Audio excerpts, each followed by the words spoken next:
Jei esate nedrausmingas vairuotojas, nenustebkite, kad jūs netikėtai sustabdys nieko neišsiskiriantis automobilis su staiga įjungtais švyturėliais ir elektroniniu užrašu Stop policija. Taip nutiko ir šiems dviem vairuotojams, kurie viršydami saugų greitį bei sukeldami avarinės situacijas mėgino išsiaiškinti tarpusavio santykius kelyje. Vairuotojai neįtarė, kad juos seka kelių patruliai, todėl jautėsi nebaudžiami, vairavo įžūliai ir kėlė pavojų kitiems eismo dalyviams. Sostinės gatvėse neviešai patruliuojančių automobilio pareigūnams jau įkliuvo ne vienas kelių erelis. Svarbiausias dalykas yra bausmės neišvengiamumas. Kai pas mus įprasta, apsidairo, yra ženklas draudžiantis, bet nėra pareigūno, reiškia ženklas negalioja.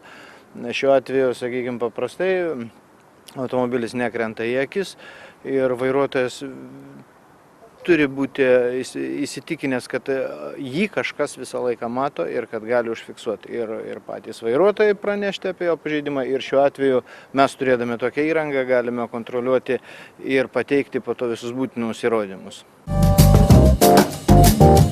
Vilniaus kelių patrulių rinktinės pareigūnai pademonstruos, kaip veikia ir kokias funkcijas atlieka neviešo patruliavimo automobilis su modernia greičio matavimo bei vaizdo fiksavimo įranga. Gali parodyti teisės pažeidimą, netgi po sekundę gali rodyti bet kurią vietą, gali sustabdyti, gali parodyti po vieną kadrą, gali greičiau persukti, jeigu reikia įrodyti teisės pažeidimą.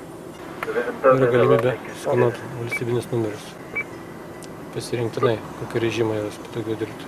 Automobilis pravažiuoja, jis pamato numerį, nuskaito numerį ir sutikrina tą numerį duomenų bazės pagalba. Jeigu play tokia, numeris yra tvarkingas, viskas su juo yra tvarkoje. Ir jeigu tai yra vogtas be draudimo, be techninės apžiūros iš karto, įsijungia garsinis signalas ir perspėja, kad tai automobilis neturi reikiamų dokumentų. Kadangi įranga gali dirbti autonomiškai, tai ypatingų problemų nesukelia. Čia, sakysim, yra problema didesnė yra įforminti teisės pažeidimą, nes įranga dirba greitai, nesustodama, o teisės pažeidimą, kad įforminti užima pusę valandos būna ir daugiau. 539, šitas automobilis Mitsubishi, kuris nuvažiavo, yra techninė apžiūra negaliojantis. Tai reiškia, teoriškai dabar tą automobilį reikia susistabdyti. Tas teisės pažeidimas formimas užtruks, sakysime, apie 40 minučių, reiškia, vėl laikas mus riboja šiuo atveju.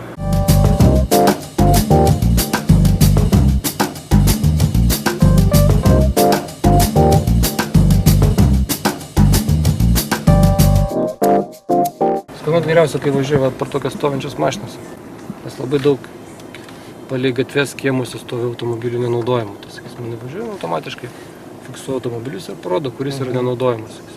Lygiai taip pat aktualu galbūt yra, kaip automobilių vagės nuvaro automobilį, kažkur tai numeta šalikelį, kažkur tai kelyje. Tarp kitų mašinų jų nepastebės. Tai, sakysime, su štai įranga yra tikimybė, kad važiuodamas ir skanuodamas valstybinius numerius įrangas parodys, kad tas automobilis yra vagystė. Arba vogti numeriai, kas dabar šiuo metu yra labai paplitę. Dažniausiai yra degalinėse užsidedant kitų transporto priemonių, užsipila kuro ir nesusimoka už paslaugas. Degalinių tinklų operatoriai dėl to labai pergyvena. Realybė yra tokia, tai šitą įrangą, sakysim, dalinai gali sustabdyti tokią dalyką. Įrangos duomenys apie transporto priemonės nuolatos atnaujinami. Viena svarbiausių šios įrangos funkcijų - fiksuoti, ar nėra viršijamas leistinas greitis. Šiuo atveju mes matuojam greitį, patrulinis režimas, mums reikia perjungti į stacionarų režimą, aiškiai mes užfiksuojame bet kurį pravažiuojantį automobilį, kai jisai pasirodys, kad taksi pravažiuoja 50 km/h. Lygiai taip pat galima įjungti peržiūros programą. Aiškiai, jeigu reikalinga išsaugoti įrašą, tai yra išsaugoma yra vidinė atmintis ir tada susijęma su registru, surašant protokolą. Pagal nusistovėjusią praktiką mes visą laiką stengiamės tą teisės pažeidimą iškart išaiškinti. Jeigu yra grubus pažeidimas, tai nieks nežino, ar tas vairuotojas, kuris grubiai pažeidžia, ar jisai turi vairuotojo pažymėjimą, ar jisai yra blaivus, neapsvaigęs ir panašiai. Pareigūnai sako, kad saugaus greičio viršijimas iki šiol išlieka viena aktualiausių eismo problemų. Padariniai nesilaikant saugaus greičio dažniausiai būna labai skaudūs. Pats blogiausias yra, kai vairuotojas neblaivus, nestoja policijos pareigūnui, bėga, sukelia pavojų kitiems.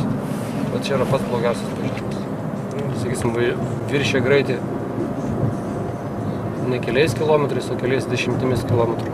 Tai jau, kai viršė 40, 50 ar 80 km greičiau važiuoja negu leistina, tai yra jau pavojus visiems kitiems.